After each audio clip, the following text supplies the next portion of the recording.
And that's the table as it stands because Saudi Arabia and Egypt, that game is still going on in Volgograd, and it remains Saudi Arabia 1, Egypt 1, but a convincing victory for Uruguay over Russia. So Uruguay top the group and they will play the runners-up from Group B. Russia finish in second place thanks to their two earlier victories in the competition. So Uruguay and Russia advance from Group A, and they will await the result of this evening's matches to find out exactly who they'll be playing in the round of 16. And there are the scenes at the stadium. It's been a good group phase for Uruguay, and of course they have such a deep-rooted history of football. Winners of the first ever World Cup back in 1930. They went on and won it again in 1950, so twice winners, and it's a relatively small nation, only a population of around 3.4 million. And I suppose their most recent success came in South Africa, where they went as far as the semi-finals. Went out at the round of 16 at the Brazilian World Cup 4 years ago when they went out to Colombia. But they're looking good, and a very good group phase. And we've been speaking about momentum in the tournament. We've been speaking about that winning habit.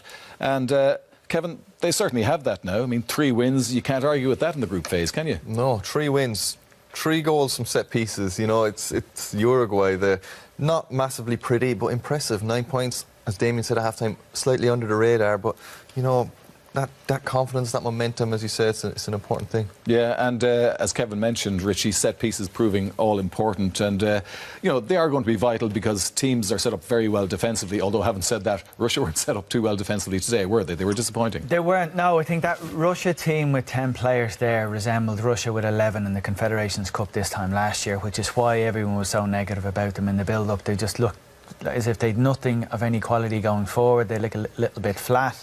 The second half petered out, and I think if you're looking for a lot of the ingredients that lead to a second half that just peters out, we had them all at half-time.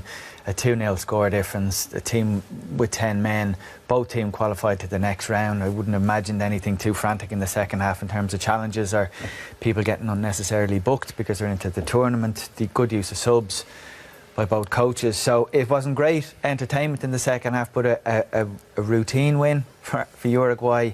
Solid defence, clinical in attack, no huge amount of frills in midfield, but a job well done. Yeah, I suppose that's going to happen, Damien, towards the when we come to the end of the group phase, where both countries knew they were through, and that's going to happen in a number of the groups. There'll be other groups where there's an awful lot to play for. So was that a game today where maybe it's misleading us a little bit about Russia because they played so poorly?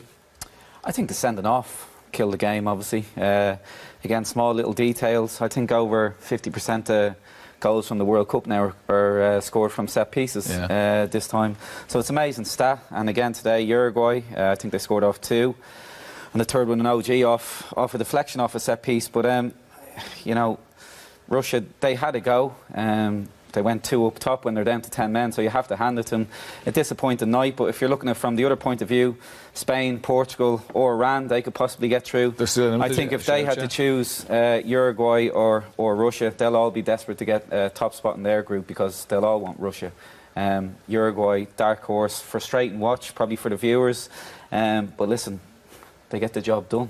So I think they'll all be looking for first place, Spain and Portugal and Iran. Yeah, well, it's a 100% record for Uruguay. They've taken the points against Russia this afternoon. Cavani got off the mark, and I tell you, there was nobody more satisfied with that Cavani goal than Kevin Doyle. You've been hoping that he'll prove his prowess in front of goal, and it took him a while to get going today, Kevin, but you know, he deserved the goal for his sheer persistence, to say the least. He did. It was perseverance on my behalf and his behalf. Yes, I've talked him up now for the previous 2 games in the group, and today, again, I thought I was going to have to make excuses for him afterwards. But finally, it was a great header from Godin, and he's just followed up. He's kept going for 90 minutes today. Nothing was going right for him. And he's still there, 2 yards out to put it in. The relief he'll feel tonight. You know, he's a big player, a lot of pressure on him in the World Cup. The difference between scoring a goal from 2 yards and not, in what we're talking about him afterwards, in how he feels in himself, and in them going forward in the tournament, he's got the monkey off his back. He's scored in this World Cup now. He scored in previous World Cup, but he's got it off his back in this World Cup, and it bodes well for Uruguay. Yeah, things are coming together because we've already established the fact that defensively they've done well, Kevin, and now both the goal scorers off the mark, which is exactly what you want at the major tournaments. Your strikers firing, and maybe that'll get Cavani going now in the competition. Yeah, as I said, nothing was going right for him tonight. That goal, as I said, will get him going. Suarez has scored, he's scored.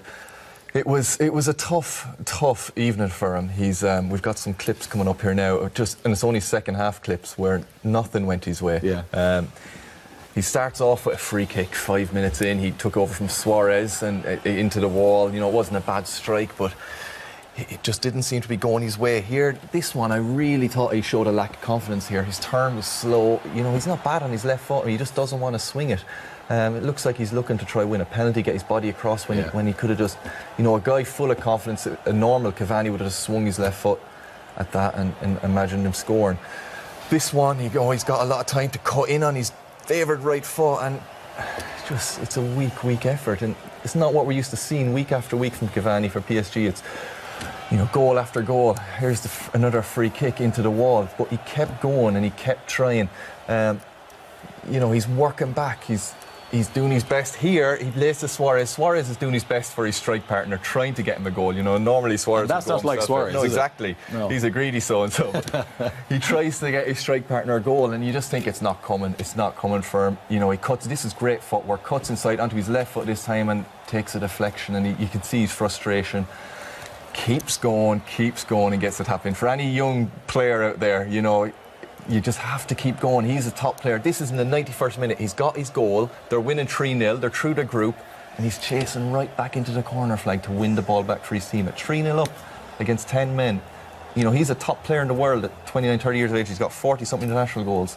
For kids watching to see the effort that guy puts in, it's really impressive. It's interesting, sorry Kev, that you mentioned confidence there. When I think Suarez, Cavani, etc., the top boys around the world, I always think, how can they be lacking in confidence? They're like demigods, aren't they? Yeah. And the only thing I can think with Cavani is not always having to go with the French league, but he won it in early April, so has he lost that little bit of edge? They won it in early April, but it was practically won at Christmas. And maybe with the games now in the World Cup, hopefully he'll get a good few more. He's slowly getting that sharpness back. That's the only thing I can think, because when I look at, I don't know, with strikers, confidence, like Robbie Keane, when I think of him, Doyle, I was thinking, them lads can't be short in confidence, because strikers, they always go around with this swagger. Maybe it's all the front, I don't know. But you look at Cavani, you think he's a confident boy, so I can only just blame the French league again. He's got 26 goals this season, so you're right. He should be full of confidence. It's not shorter goals during the year, but it just when in the first game of the World Cup, he hit the inside of the post. The keeper made a worthy save. You know, if he had got that goal in the first game from those, you know, two good pieces of play from him, you think he'd be off and running, and maybe you'd have seen a different guy in the second and third game. But you know, he's broke his deadlock. He's got the monkey off his back, and he's away. Those signs are very good, Richie, aren't they? I mean, to see Suarez trying to set up Cavani to get him off the mark shows great unity. Also, the amount of work that Cavani did in that second half shows character. So a lot of the things that you look for in a team who might do well at a championship are beginning to emerge, aren't they? They have a lot of the ingredients. They have a very, very solid defence. They have got like world-class strikers up front, and they've got two of them who link quite well, who now have both scored, but they have a work rate as well. And also they have the star players have that work rate, which I don't think you can say Messi or Neymar, for example, do the kind of, we would never have been able to show a 92nd minute still of those players running back to close down a full back when they're winning 3-0. And as well, they have a consistent style of play. There's no tinkering from game to game. We spoke before, would they change the formation? They didn't. The manager has been playing the same way for a long time. A lot of the ingredients there to do well in this tournament. Yeah, and Luis Suarez, who celebrated his 100th cap the other day, Damien, with his first goal of this tournament. Now he gets his second. So things going well for Suarez too. Yeah, I said he's been a bit hit and miss as well, to be fair, but clever that he's gone goalkeeper side. It's, you know, it's a bit like a game of poker. Is he going to go over the wall? Is he going to go there? But I still stand by what I said. Keeper, that little jump has actually killed him there. Just needless time wasting to actually get down to the ball. I said keepers do it a lot, but I'd point at the keeper, my finger at the keeper for the 3 goals. Definitely the third one, I thought he was very poor. He's just palmed it back into Cavani's path. And the second goal, which you'll see now, I think he's slow getting down to that as well. So don't be fooled. Like, he's the captain, he's 108 caps, but he's renowned for blunders. Yes. And I'd point the finger at him for the 3 goals today. Yeah, well, let's have a look at that own goal again while we're talking about this. OK. Which one? The own goal? The own goal, yeah. Yeah, I mean, He had very little chance on this now, in fairness. No, he slow didn't. getting across. Do you think so? Yeah. But even if you look Wicked at deflection. if you look at the replay from behind the goal now, if we were to draw a line, look, I think there's probably 3 or 4 players in the direct line of sight between the goalkeeper's standing position and when the ball was originally struck. I don't think he could. You think he could have should have got that? I think he takes a needless step there. That extra step again. It's that little fraction, split seconds that is the difference between getting to the ball. Shay will definitely be on to me now. I'm having to go with the goalkeepers union today. He's not here to back them we up. have to point the finger at someone, so I'm pointing at Akinfeev for the 3 of them. But even in the previous goal, Ignacevic is, you could see what he was trying to do. He's clearing the 2 Uruguayans out of the way so that his keeper can see the ball. But what that also does is clears those 3 obstacles, 2 Uruguayans and a Russian, out of the way for Suarez to have a clear hit at the goal. So it's kind of there's both pros and cons of doing that, but agree, that little jump from the goalkeeper was the thing that prevented him getting it. Because it wasn't against the post, it wasn't right in the corner. It was that momentary little jump that cost him. Yeah, so, and we know from recent World Cups that a poor goalkeeper is going to cost you, and you're not going to go too far into the competition. But apart from him, Damien, what other weaknesses did you see in the Russian display today? Listen, we've mentioned it before. We've spoken about Ignacevic. He was retired from international duty. He obviously comes back in. They've obviously rested a few today, the likes of Golovin, but their end product today, they were sloppy. Their final ball, you know, this is just one of many. You know, Godin in the second half, he could have sparked up a cigarette. They never really threatened. Here they are up the top end. Fernandez, you know, fair play to him. He's come on, he's given them legs. He's obviously full-back. He's gone inside and tried to play a ball, but you know, this is what I mentioned the other night about Zuba. It has to be on the money with him. He doesn't have any movement in the box, any checks. You know, he's big, he's cumbersome. And this is him again here. Awful finish.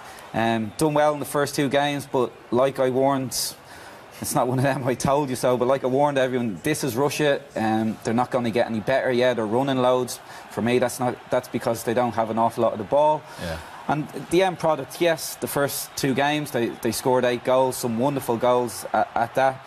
But today they didn't have that X factor in the final thirds, and that being a fitting example there at the end. So listen, still big well done to them. They were written off before the World Cup. I think everyone was expecting Egypt and Uruguay to get through. So still all to play for. They're through, and they got a beautiful game against Spain, Portugal or Iran coming up. Yeah, but it gets tough from here on in, though, doesn't it, Richie? I mean, they'll be found out, certainly if they perform anything like that. If they repeat that performance against anyone in the next round, their tournament is over. The coach made some changes. I don't know whether any of the speculation around their running performances had any impact on the dressing room or the manager beforehand, but the performance that they gave, even before the man was sent off, like, I wouldn't be too critical of them being overran or overplayed or lacking in attacking options when you're a man down against a Uruguayan team, which is very well set up, and you can't take your eye off the 2 front men. But even with 11 men, they were flat. They weren't great to watch. They weren't particularly effective. They didn't look like a team that was going to go and win this game. So they resemble today the Russia that we've been hearing about all year and saw about last summer. Well, that's the thing, isn't it? And Kevin, like, prior to today's game, I mean, the nation was behind them. They were obviously buoyed by 2 excellent wins, it has to be said. But this really will take the wind out of their sails, won't it? It will. They made 3 changes, and they were already through in their group. So you don't know, are they had to take the foot off the pedal, giving a few guys a chance, changing things up a little bit. So I don't want to write them off. They were very impressive, but impressive against the Saudi Arabia, who were, as it turns out, really poor. So you've good points and bad points. Today they weren't good, but if they repeat their performance against Egypt are a good team, and they really demolished them. So, I wouldn't totally write them off in the next round, but if you have to go on today's performance, it's tough to see them beating either Spain or Portugal.